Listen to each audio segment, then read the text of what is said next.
Every year, a special feature of the International Film Festival hosted by India is its panorama of Indian films. 21 of the year's best films are selected to represent the cinematic talent of the country. These films reflect the linguistic, the regional, and above all, the technical profile of the country's film scene. Looking at this year's package, one must ask, what is new about it? Of course, the films are new, but what is the trend behind them? What, for instance, do we see about the background to having 10 films in Hindi this year, 5 in Malayalam, 1 in such a microscopically spoken language as Khasi? This year we have Acha Mile in Tamil, Adamintu Varelu Malayalam, Andhi Gali Hindi, Ankahi Hindi, Hip Hip Hure Hindi, Holi Hindi, Kana Marethu Malayalam, Katate Kilikudu Malayalam, Koni Bengali, Malay Mukhalai Devam Malayalam, Manik Rai Tong Khasi, Mohan Joshi Hazir Ho Hindi, Mukham Mukham Malayalam, Nirab Jhada Udiya, Par Hindi, Party Hindi, Saransh Hindi, Sitara Telugu, Swati Telugu, Tarang Hindi, and Utsav in Hindi. This year's Indian Panorama is one of the most creative packages that we have had in terms of both form and content, and it's being inaugurated by Mukham Mukham, the latest film by Adoor Gopalakrishnan. Adoor Gopalakrishnan is only 4 films old, but in this less than a decade and a half, he has given to contemporary Indian cinema a very striking and new dimension. With his last film, Rat Trap, after 22 years, he brought back the prestigious British Film Institute Award to India, the first having been won by Ray 22 years ago. I'd like to ask you, Adoor, a few questions about Mukham Mukham. Mukham Mukham is your 4th film, starting with Swamvaram in 72, going on to Kudiyattam and Rat Trap, and now this. Yes. For me personally, it has worked very well at the level of human interest, the decay of a particular environment, a particular social order, and a particular individual. But already, Mukham Mukham has evoked a lot of interest and some controversy on whether it's a political subject and a political treatment. Would you agree with that, Adoor? I wouldn't call my film a political film because, of course, politics is very much there. It is there in the background. At times it comes up as a subject of discussion, but the theme of the film is not really politics.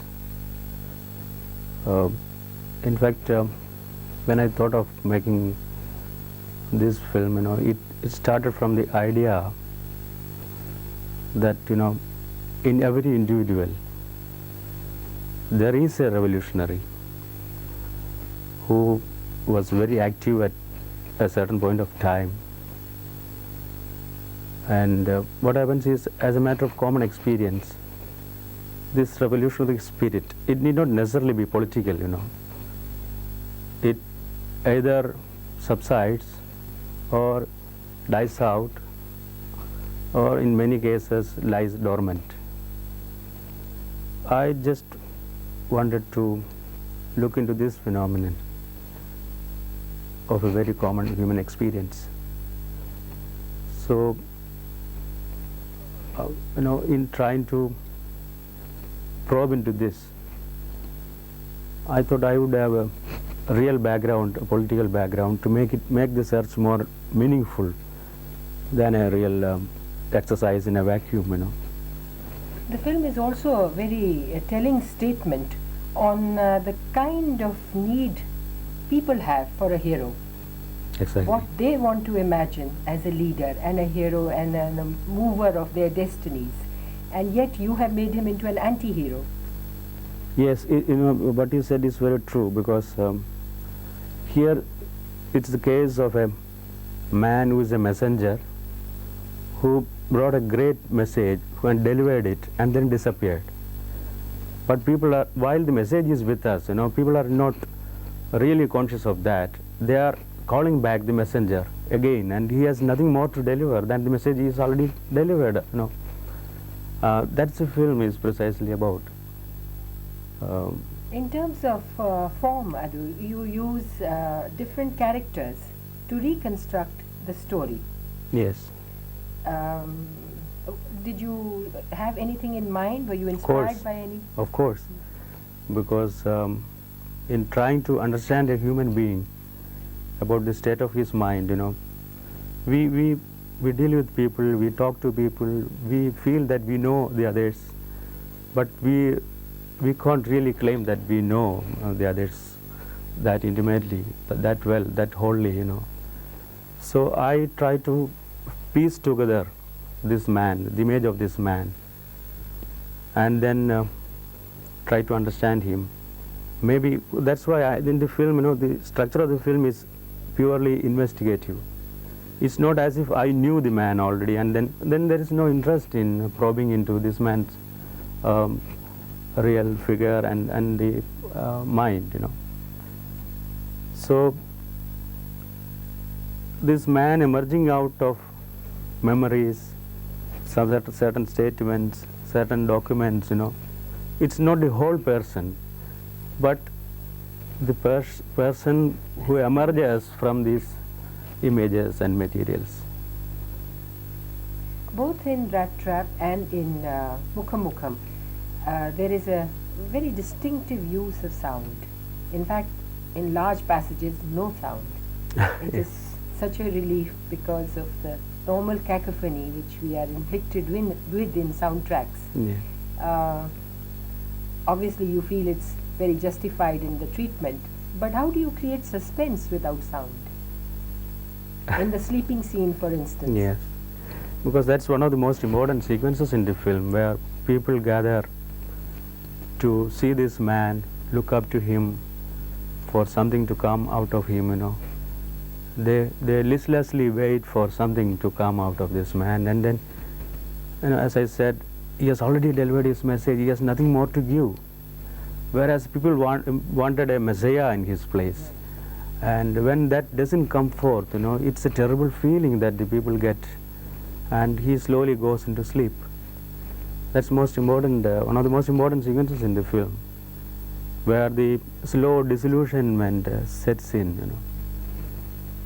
And people, very wrongly, some of my critic friends felt that he is representing communism, which is very wrong. Communism is already there, outside, as left factions, parties, it is there. He is no more the communism. The man is a communist. He is not communism. And the message is there, as you said. Yes, If message is missing it. exactly. It's very much there. And the trouble is in people's expectation of this man, in delivering another message, which is not necessary, Sure. while it is already there. But Sridharan is a professional actor? The person He who has plays acted it? once before, 25 years back. He acted in a small role in a film. So otherwise, he is not a professional actor. He has been a radio broadcaster.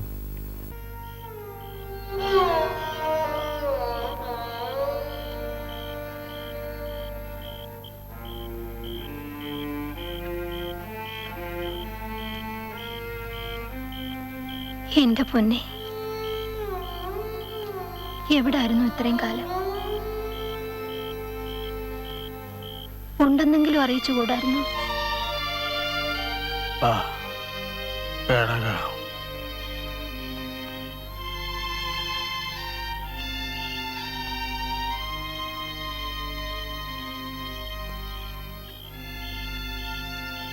ഒരെഴുത്തെങ്കിലും.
എണീച്ചില്ലയോടാ നിന്റെ അച്ഛൻ?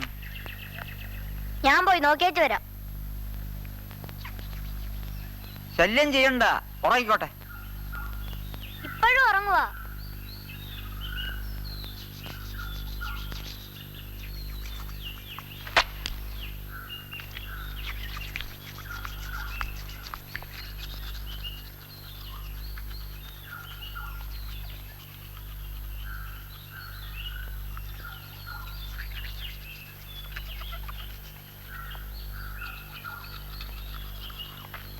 എന്തൊരുറക്കമായി അച്ഛന്.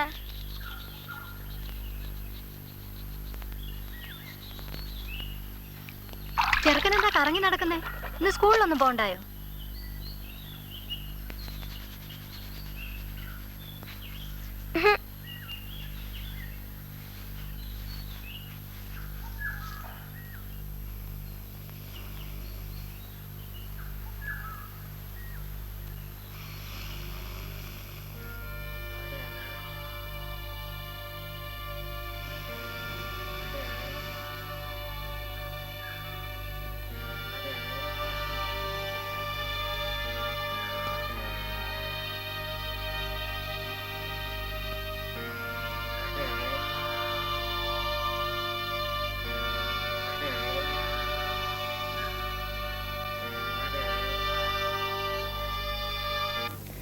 One of the most serious and thought-provoking films in the panorama this year is Tarang, made by Kumar Shahani.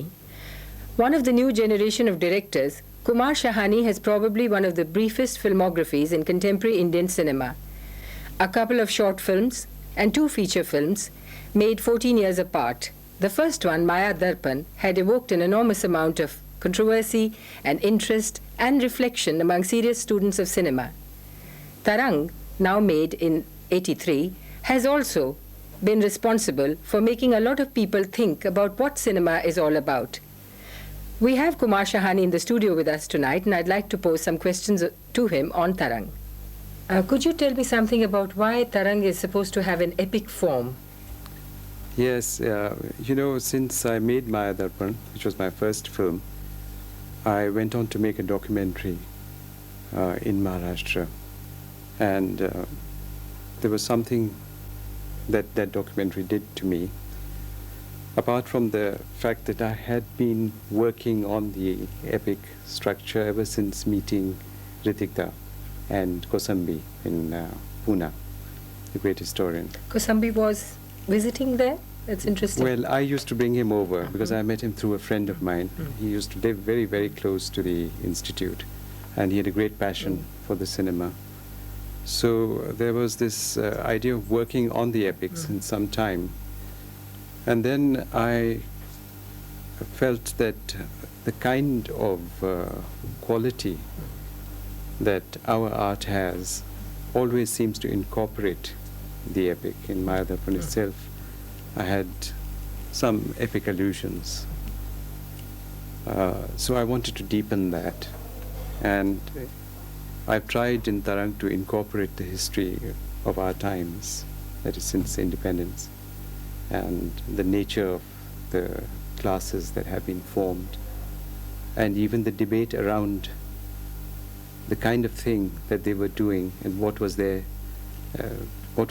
conflict within the classes and between the classes.